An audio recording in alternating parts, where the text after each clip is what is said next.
Eh bien, bonjour à tous, mes chers amis, François, expert de yoga et de méditation. Bienvenue pour cette nouvelle vidéo où je vais voir avec vous quels sont les livres qu'il convient d'étudier lorsqu'on aborde le sujet de la pratique méditative, ne serait-ce que pour avoir une base de compréhension correcte et ne pas se méprendre, puisque bon, c'est assez vite fait quand on est un petit peu candide à avoir des fausses idées sur la pratique et sur la façon d'envisager les choses. Donc je vais répondre à cette question dans cette vidéo. Mais avant tout, je vous invite encore une fois à vous abonner à cette chaîne YouTube en cliquant sur le petit bouton en bas à droite, le petit bouton rouge où c'est marqué s'abonner. De cette manière, eh bien, vous pouvez être mis au courant en temps réel de toute nouvelle vidéo que je sors. Donc comme ça, vous ne loupez absolument rien.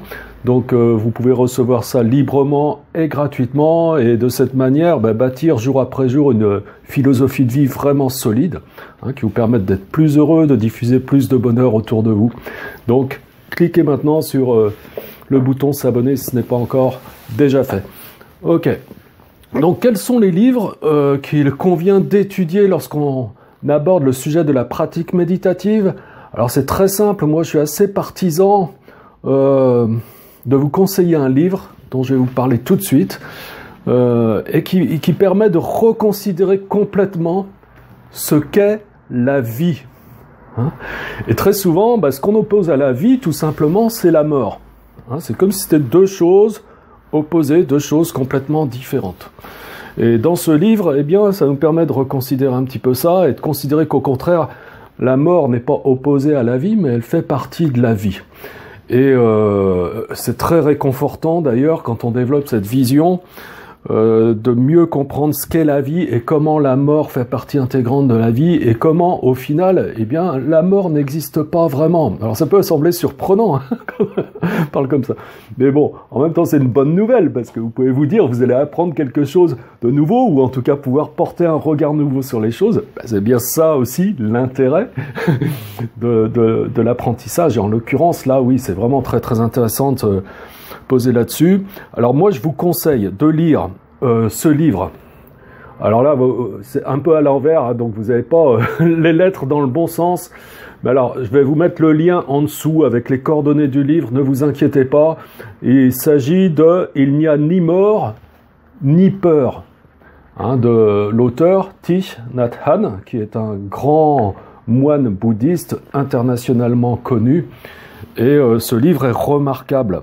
Alors, oui, alors, qu'est-ce qu'ils disent en synthèse ici? Accepter la mort comme une continuation et non comme une fin. Voilà le message que nous délivre Thich Nhat Hanh. Dans cet ouvrage, il embrasse plus de 2500 ans de réflexion bouddhiste sur la mort, sur nos craintes, sur la nature de notre existence. Et mêlant philosophie, parabole et méditation, il démontre que finalement, il n'y a ni mort, ni peur, mais seulement la vie. Alors, je vous laisse découvrir ça, et puis, alors, nul doute que ça va être à la fois réconfortant, mais en même temps susciter pas mal de questions, donc si vous avez des questions, n'hésitez pas, comme d'habitude, en commentaire, posez-les, moi je suis prêt à échanger avec vous, je suis passionné par ça, vous le savez, donc n'hésitez pas. Mais très très bon livre, donc, pour déjà reconsidérer complètement nos perspectives et notre façon de voir les choses, parce que ça c'est vraiment important pour ouvrir l'esprit. Okay, et surtout avoir une compréhension qui soit une compréhension correcte de ce qu'est l'esprit. Ok. Deuxième livre, alors très simple, les choses sont abordées de manière très simple. C'est un livre qui s'appelle La méditation, conseil aux débutants de Bokar Rinpoche, qui est un grand lama tibétain, qui était le principal disciple de Kalu Rinpoche. Et donc c'est vraiment un livre, effectivement, comme son titre l'indique, pour les débutants, pour poser le sujet, définir, plus que définir d'ailleurs ce qu'est la méditation, d'expliquer pourquoi il est important de méditer, et dans quelle situation habituellement on se trouve par rapport à notre propre esprit, comment on se méprend assez facilement, et comment finalement là aussi on peut essayer de remettre de l'ordre un petit peu dans nos perceptions, pour être dans des perceptions un peu moins erronées, et comprendre un peu mieux ce qui peut se passer intérieurement en nous, et comment eh bien on peut on peut comprendre quel serait le chemin correct à emprunter pour cheminer vers plus de bonheur au quotidien. Donc il explique beaucoup de choses aussi sur le plan pratique, et tout ça de manière très vulgarisée, de manière très très simple. Alors dans ce livre, par contre, c'est un livre qui fait, alors attendez, je regarde, oui, il fait 93 pages. Alors moi, ce que je vous conseille, c'est de ne pas aller plus loin que la 63e page, parce qu'après, vous allez rentrer dans un domaine, c'est la vision supérieure, hein, donc la vision pénétrante, et bon, ce sera peut-être un petit peu difficile à votre compréhension pour l'instant, mais en tout cas, sur la première partie du livre, c'est vraiment un livre que je conseille complètement aussi. Là aussi, je vais vous mettre le lien en dessous de la vidéo.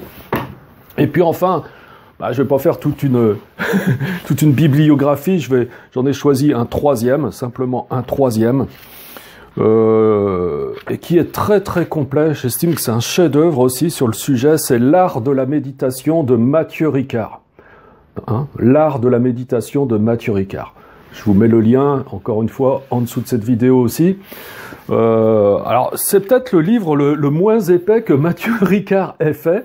Bon, pour autant, il a quand même, oui, 140 pages environ.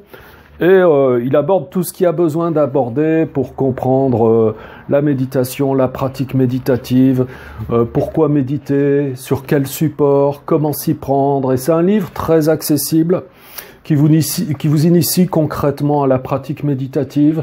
Matthieu Ricard, c'est un occidental et en même temps c'est quelqu'un qui est très relié à la tradition, très proche des grands maîtres tibétains, du Dalai Lama, qui œuvre beaucoup au niveau humanitaire. Donc je pense qu'il est en train de mener une trentaine de projets au niveau humanitaire. Il voyage beaucoup à travers le monde, mais la plupart du temps il habite au Népal. Il a une vie monastique et donc c'est vraiment ouais, quelqu'un de super, et ce livre est vraiment génial. Bon, maintenant Matthieu Ricard, il a écrit d'autres livres qui ne font non pas 150 pages mais plutôt 800, 900, 1000 pages. Bon, là clairement je trouve que c'est trop. Ne vous éparpillez pas, restez sur des livres de base. Franchement, si vous étudiez attentivement les 3 livres que je vous donne là, arrêtez de lire après.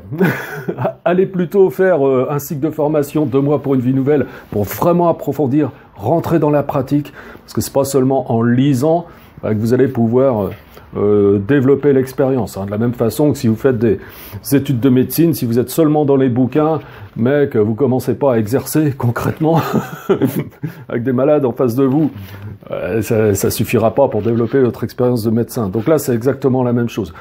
Bon, mais c'était pour répondre à une demande, donc je vais pas aller trop loin. J'estime que ça suffit amplement. Encore une fois, je vous mets les liens en bas. Ok. Et puis, c'est simple.